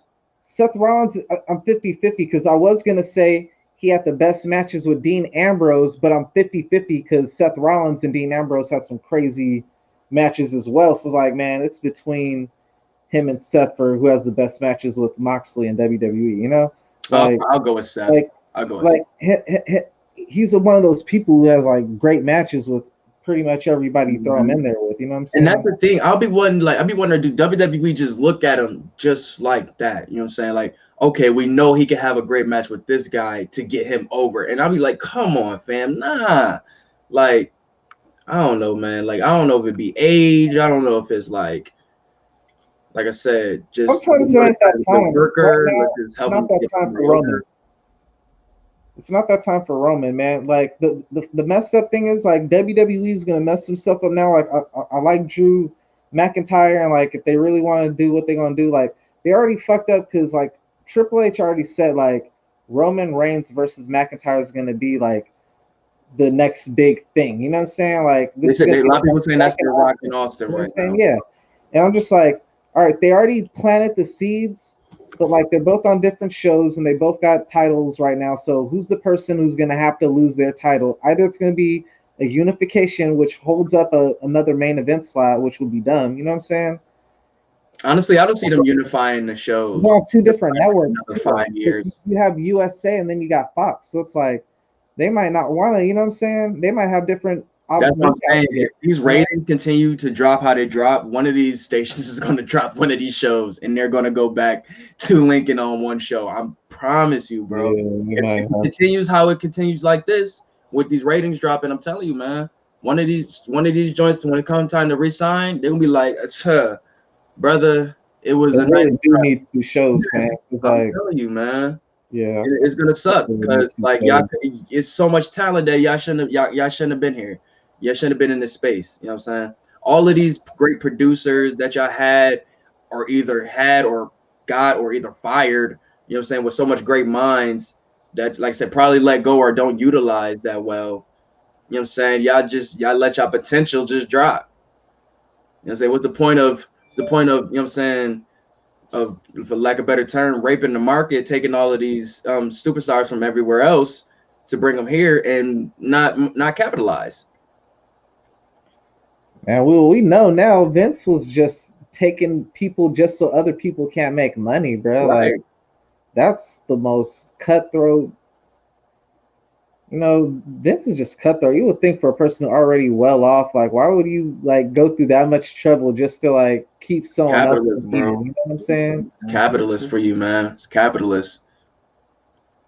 Yeah, I forgot to bring up earlier. Nakamura, bro. Nakamura is the biggest. I forgot this nigga, John. I keep calling him Jim Morrison. John Morrison hit almost with the chair, and that shit broke on his back. I was like, God damn, this nigga already got his superpowers. Yeah, man, it was a good ass pay-per-view. I mean, there was one other match I didn't see it, but well, I mean, just a quick shout out. I mean, obviously, shout out to Kevin Owens. Like I said, him and Roman, they tore the house down, straight up and down. Like they tore the house down. Like you cannot say that KO is not a main event player after that match. You cannot say you cannot see him with a world title after that match. And I think with this whole babyface run that he's been doing, you know what I'm saying, they had the little conflict with him in himself where he's like, why am I doing this babyface shit? You know what I'm saying? Given like he actually has success as a heel. And it was like, I feel like it all culminates to moments like this, where he has matches like this on these big stages with these opponents, where it's like the people see the fight in Kevin Owens, like, that's his gimmick. Fight Kevin, fight Owens, fight. You know what I'm saying? That's his gimmick. He's been that. So to finally see it at where I think he honestly wants it to be is very eye-opening. And I think that's even with the loss, that should be eye-opening to the people backstage to say, yo, whenever we want to, you know what I'm saying, we need a little downtime with Roman or something like that, we're comfortable. Just how they're comfortable with AJ at any time taking the title or being in that title picture. I didn't realize, but he really is right in that same bracket as AJ. Like clearly Roman is that guy they want to be their face, you know what I'm saying? But at the same time, like he was that person who was the person who'd have Roman's number. You know what I'm saying? Mm-hmm. Like there had to be someone to the point was like we've seen Roman beat damn near everybody that we forgot who was the guy that had his number, and it was KO. You know what I'm saying? So like, that's why I like KO's feuds, because he always brings something different. Like, no, I'm not about to let this be like every single other feud. We have to stand out some way, somehow. You know you're special to the company when you're the guy that they have beat Roman 4 times, bro. Roman doesn't have a lot of losses, man. You gotta sell it if you're gonna beat the main guy. And his career, interesting. In the years that he's been in wrestling for years, I doubt Roman Reigns has 100 losses. Oh hell no! I doubt he probably have 50. On TV, he probably, I don't know, man. Like I'm gonna have to. I doubt he has. He hardly ever loses. He be going like the year with like less than 10 losses and shit. So I'm like, bro, for you to have 4 wins against this nigga and on pay-per-views and shit and title matches, like that's big, my nigga. You know what I'm saying? We're talking about all of that is wild crazy how justified Roman's win is now. like he damn near deserved this W over KO. You have to let this nigga 5-0 you. Right though. Like hell no. He's about to murder Bukai and Solomon. Like damn, bro. I wish you would say something. Complain. I dare you to. Right? KO better not say a word. You better make me look good, dog. I done jumped for you 4 times, bro. Thanks, bro. Like, what the fuck is you talking about? And I had to get on it too. You took titles off me, bro. Like you took off my table. But nah, man. Shout out to them, man. They really tore the house down. I really hope this feud continues, bro. Like at least stretch it to the Rumble, and I'll be cool with that. Like, cause this is I can't just do one match. I need to see them just in a regular match now. Like. I got to, man. Like it really, like. Oh no, they're in the steel cage match this Friday. I'd rather have KO versus Roman Reigns at WrestleMania than Goldberg versus Roman Reigns, man. You know what I'm saying? They're in the cage match. They're in the cage match this Friday. Say what? They're in the cage match this Friday. Oh, they are. Yeah, They booked him for a cage match this Friday. I was like, oh, okay. Well, hopefully Rock gets up in the picture, man, because I'd rather have Rock and Reigns than Goldberg and Reigns. You know what I'm saying? Like, more so for Goldberg's safety, really. You know what I'm saying? Like, Goldberg's getting up That there. nigga fine left. You know what I'm saying?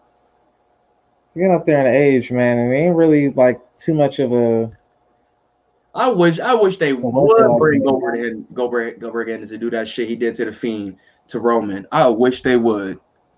Man, I think Roman might take liberties with Goldberg, man. That's what it'd be like watching like someone beat up. This ain't what you thought. I'm trying to see that, man. This ain't what you thought. Bret Hart, Vince McMahon part 2 up over here, man. That shit was disturbing, my nigga. I was like, damn. Yeah, man. We had that match, then with the Inferno match. It was type solid. I ain't even gonna hold you, bro. I mean, niggas got like damn near burned alive. Like, obviously they had a dummy. They were using a dummy, but yo, the shit was fire, dog. Like, no pun intended. Like, you had the match pretty much had Randy come out in pants and shit. Like, obviously he wasn't trying to get burned, so you already knew some shit. It was gonna be some crazy shit. But I mean, you had a point in the match where this nigga the Fiend tried to take the Randy head off with a pickaxe, bro. Like, it was insane, bro. It was insane. But like the drama in the match of trying to get the person on fire, like it was cool, bro. Like it was cool aesthetically. Like, I liked it. Like, I don't know, some people thought it was underwhelming, but I mean, what was you expecting to really happen? Like, I don't know. Like, niggas always want like a nigga. Like, I said I wanted to see a drag get caught on fire. The nigga whole back is on fire. Like, what is you talking about? Like, what are we talking about? That is insane, bro. Like, and this look crazier than MVP shit. Like, is that the real Fiend? Yeah, bro, that's the Fiend. I mean, damn, nigga's just in like a flameproof suit or some shit, I guess. Gotta be. He had the jacket on the whole match. Nigga's hair not burnt. Right, he had the jacket on the whole match. I think they used that it's like some type of grease or something you could put on that's like inflammable, or it's flammable but it won't like burn your skin or some shit like that. I don't know. I've seen it before. I know people like doing like little videos using it or some shit. But yeah, dog, the shit was a cool match for me, man. I obviously it was pre-recorded, so they that's why it was the last match too, I guess. But in the end of it, Randy, after obviously you got to burn the opponent. Randy, well, the Fiend was. I'm gonna use my Black Santa as the representation. He was like the Fiend was pushing Randy face like close as fuck to the fire. Then he turned around on him, and then like Randy ended up pushing him into the fire, setting his whole back on fire. Obviously, wins the match. So Randy goes into the ring, and then the Fiend just rushes him with the fire on him, bruh. And then he hits him with an RKO and knocks him out. You know what I'm saying? He's out cold. So that's when I believe they switched you know what I'm saying, Bray with the dummy and shit like that. And he was just sitting there on the ground, and Randy just looking at him like, nah, I gotta end this for real. And he just gets the gasoline can and sets this nigga, the Fiend, on fire, bro. The ring not that thing not go through the ring, man. I don't know. He probably did. Oh, you know, he probably did. It probably just cut away from it or shit. Yeah, it's probably gonna take a minute to go through it. But then he went outside the ring and did the pose like he did outside the house and shit. I was like, God damn, this nigga. Randy Orton has owned the Bray Wyatt character, man. He done smoked the Fiend, my nigga. He done beat him at real, bro. Like, this nigga just constantly taking L's to this nigga, man. Like, he made the Fiend his bitch, damn near. He owns Bray and the Fiend now. You know what's funny though? Like I've seen, I didn't get to see that match, but I've seen a lot of like I'm in this AEW group, and like they are roasting that match, or really they just took a picture of the dummy on fire, like and it took like right before like the cut happened. And like you see the belly, like how it just like can completely drop. Like, yeah, that's the dummy at this point, you know. And I'm just like, bruh, like, Jesus Christ, man, my nigga. I hate to use it, but if it was AEW, they would have popped. Like, bruh, they saw Kenny Omega and Don Callis get out of a helicopter that was for 2 people. Like, do you see that part when he came through on the helicopter? Yeah, like, it was just him and the helicopter driver. It was a 2-seater. And I was just like, where's Don at? And then Kenny gets out, and then they cut back, and then Don gets out the seat. Kenny was just, and I'm like, nigga, do they really think I'm that stupid right now? I'm like, all right, everybody. God, John, like, I'll spin my belief right now. Nigga, That was sloppy though, Tony. You got money, man. You could have got a 4-seater, my nigga. Like, but but like I said, man, it's ham on that shit. an I'm like, inferno nigga, match. A wow. dude is wrestling a killer clown right now in an inferno match. Suspend y'all belief just a little bit, like please.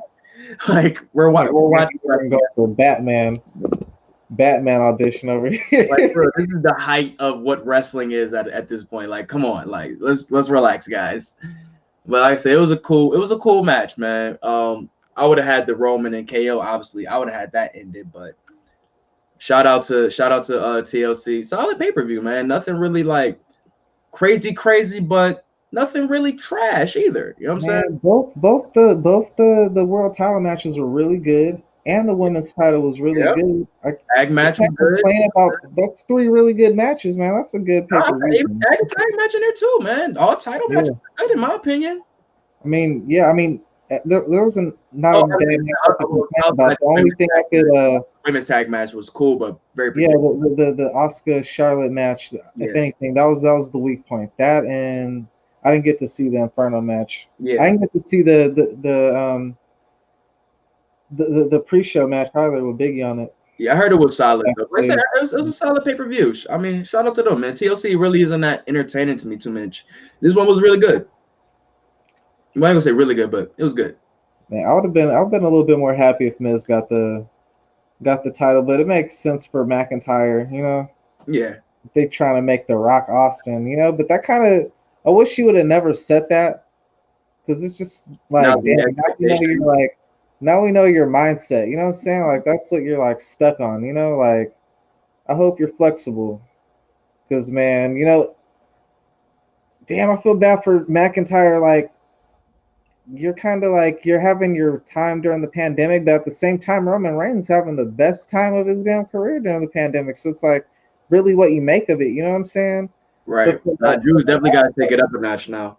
Yeah, from an aspect though, it was the Raw rating, and he's the Raw champ, and they're talking about he's the lowest drawing Raw champion. You know what I'm saying? So, Roman's you know what I'm saying? Roman's kind of lucky.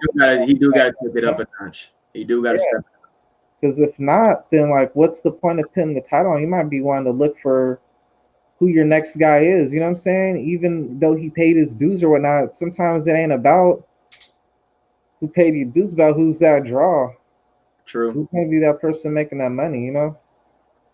That's a definite fact. But I think honestly, they'll see. They probably gonna see what happens after the Rumble. And if nothing changes, probably he might take the title off of him. Never know. But it depends on who they're gonna put it on. You know what I'm saying? Yo, man. If they know if they don't got they full trust in Keith Lee right now, or they full trust in Riddle right now, I don't see nobody else other than AJ. But I don't even think AJ can really pump up the numbers right now if Drew can't. But I really kind of look at this kind of like a sociology study, like with the whole decline in wrestling ratings. I kind of also look at it kind of like there's been a decline in the comic industry, and I kind of feel like, damn, it's the same kind of thing. Like back in the day, during its boom in wrestling, it pandered to like the white person. You know what I'm saying? I said earlier how like black were running all the sports and shit, so it's like that was the one spot for like the white kids to go to, and like, all right, that's our champion. You know, you could go to the comic books, and back then, you know, we weren't getting our fair share. So for the most part, outside of like a handful of black characters, you know what I'm saying? All the main characters were white. Spider-Man, Batman, Superman, you know what I'm saying? The list goes on, you know? So now with comic books, it's like that same type of thing where it's just like, all right, now we got to be more diverse. Right. We've been pandering to this one audience for like forever, and we still got these other people, these other markets that have been rocking with us, even though we've been clearly pandering to that one demographic audience, you know what I'm saying? And it's like, man, now we could tap into these other markets. I really blame Black Panther for this shit, you know what I'm saying? But it's like, and you know what? They did the same thing with Crazy Rich Asians, and they do it with certain things for the Latin market, you know what I'm saying? They try to do it right now with India, where it's just like, all right, man, we're trying to tap into other revenue. Isn't Miss Marvel? Arab? But I think it comes at the cost of their core audience. You know what I'm saying? Their core audience being white, where it's starting to turn them off. Like, oh damn, man, what the fuck is going on? Like, you know what I'm saying? We ain't the champions no more. You know what I'm saying? Like, to me, I'm cool with it, but at the same time, I do love the show enough to where I want it to continue to thrive. You know what I'm saying? So it's just like, damn, there got to be some type of balance there. You know what I'm saying? But it's really more so eye opening to me. I kind of think like, damn, is there a correlation there? Where is it racist people over there? Like, were there really that many racist people that were watching before who just aren't watching now because of it? Like, is that something we're not taking into consideration? You know what I'm saying? Like, how many? Because like that's what's happening with the comic book industry, where it's dying off. You know what I'm saying? It's like on its last leg, the comic book shops and shit, because they just made a black Batman. That issue just came out today. Yeah. I was about to go pick It that up. finally came out. Yeah, it just came out today. So I was like, oh man, I'm about to go down there. I was gonna go today, but I was like, fuck it, I'm gonna go tomorrow. You know, I was like, they got the black Captain America, black Batman, black Spider-Man. You know what I'm saying? A female Thor. You know, like I was saying Miss Marvel, she's there other for markets, an Asian Hulk. You know what I'm saying? So I'm just like, all right, bro, they're really getting so diverse that to a lot of their core audience, you know, them white people be up on YouTube and shit fucking furious over these switches, bro. Like, what are you doing making black man black? You like, they be going in on the black cosplayers, you know what I'm saying? Like, it just shows you like there's so many different levels to the show. I'm just like, man, like, is that what is starting to like decrease their support and their revenue? Is like they're starting to, you know, I feel like it'll get back up once more people from those markets that they're starting to try to like reach out to, you know, start to come in. But for now, they don't have, you know, they don't have it down yet. I think AEW is like a good indicator of like having somewhat more, you know, they're a younger company. So for them to even be competing on the level that they've been competing, they're already wiping the floor with NXT. WWE's rating, Raw's rating so low, it's on the same level as a Dynamite. You know what I'm saying? Like at least in a certain target audiences, you know, like, bro, like they're starting to reach different audiences that WWE just aren't able to reach yet. You know what I'm saying? Like my little brother, he's 10 years younger than me. This dude never watched wrestling a day of his life. This dude hit me up like a couple of weeks ago, was like, hey Andre, have you ever seen AEW Dynamite? I was like, motherfucker, what? Like you went your entire life. Like, you were like damn near 26 years not watching wrestling, my nigga. But they somehow grabbed your, you know what I'm saying? They somehow hit your market because his market is definitely different than my market. You know what I'm saying? So it's just like, man, like, nah, I see what you're saying. In time, they'll be able to maybe pull in more. I think the diversity, if anything, should help them. Because, like I said, the more diverse because you could tap into those different markets. So the less that, you know what I'm saying, you weed out the trash fans and the trash watchers, you'll start tapping into the markets of people that actually want to see, you know what I'm saying, that have no problem with seeing diversity and such like that. You know what I'm saying? Because, like I said, with having, you know what I'm saying, either when Sonya came out, you know what I'm saying, not saying they were trying to tap into it, but at least her, you know what I'm saying, at least coming out could possibly open the door for another person to be like, okay, I could be a little bit more comfortable watching wrestling. Or with, you know what I'm saying, seeing someone like Nia Jax, you know what I'm saying, a bigger, or seeing someone like Nia Jax, Keith Lee, Samoa Joe, KO, all of the type of bigger wrestlers, they could be more comfortable in seeing them, watching it and seeing like, okay, I see someone like myself, black wrestlers, you know what I'm saying, Hispanic wrestlers getting pushes like Angel Garza right now. I'm loving the push that he's getting. You know what I'm saying? Mustafa Ali, even though Retribution is going through their ups and downs, but they're actually giving him TV time. You know what I'm saying? That's great for the Middle East. You know what I'm saying?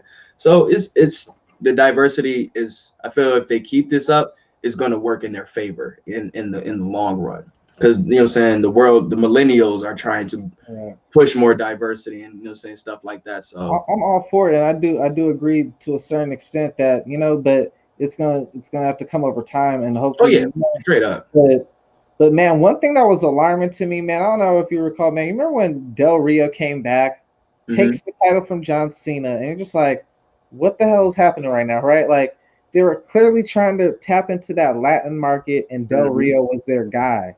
Yep. But then he got paired with Jake Hager and like basically the American.